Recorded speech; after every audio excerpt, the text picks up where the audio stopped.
Now Absalom, David's son, had a beautiful sister whose name was Tamar. And after a time Amnon, David's son, loved her. And Amnon was so tormented that he made himself ill because of his sister Tamar, for she was a virgin, and it seemed impossible to Amnon to do anything to her. But Amnon had a friend whose name was Jonadab, the son of Shimeah, David's brother. And Jonadab was a very crafty man, and he said to him, "O son of the king, why are you so haggard morning after morning? Will you not tell me?" Amnon said to him, "I love Tamar, my brother Absalom's sister." Jonadab said to him, "Lie down on your bed and pretend to be ill, and when your father comes to see you, say to him, 'Let my sister Tamar come and give me bread to eat, and prepare the food in my sight, that I may see it and eat it from her hand.'" So Amnon lay down and pretended to be ill. And when the king came to see him, Amnon said to the king, "Please let my sister Tamar come and make a couple of cakes in my sight, that I may eat from her hand."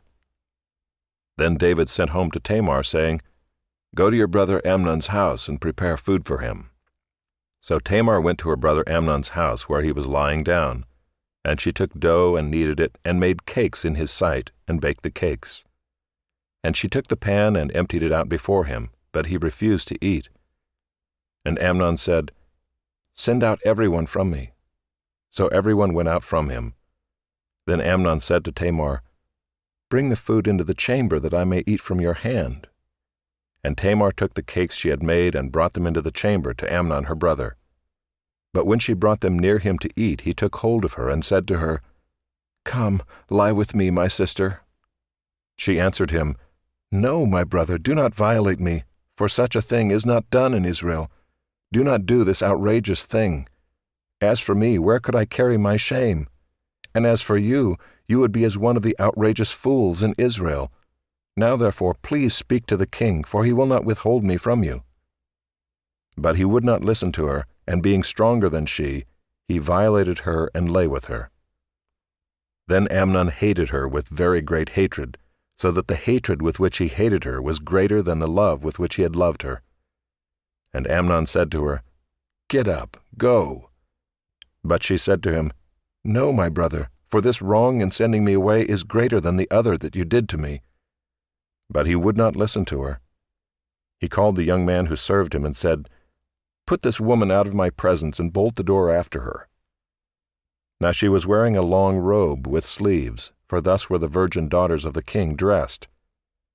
So his servant put her out and bolted the door after her. And Tamar put ashes on her head and tore the long robe that she wore. And she laid her hand on her head and went away, crying aloud as she went. And her brother Absalom said to her, "Has Amnon your brother been with you? Now hold your peace, my sister. He is your brother. Do not take this to heart." So Tamar lived, a desolate woman, in her brother Absalom's house. When King David heard of all these things, he was very angry.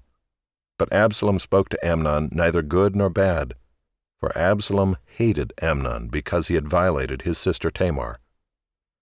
After 2 full years, Absalom had sheep shearers at Baal-Hazor, which is near Ephraim, and Absalom invited all the king's sons. And Absalom came to the king and said, "Behold, your servant has sheep shearers. Please let the king and his servants go with your servant." But the king said to Absalom, "No, my son, let us not all go, lest we be burdensome to you." He pressed him, but he would not go, but gave him his blessing. Then Absalom said, "If not, please let my brother Amnon go with us." And the king said to him, "Why should he go with you?" But Absalom pressed him until he let Amnon and all the king's sons go with him. Then Absalom commanded his servants, "Mark when Amnon's heart is merry with wine, and when I say to you, 'Strike Amnon,' then kill him. Do not fear. Have I not commanded you? Be courageous and be valiant." So the servants of Absalom did to Amnon as Absalom had commanded. Then all the king's sons arose, and each mounted his mule and fled.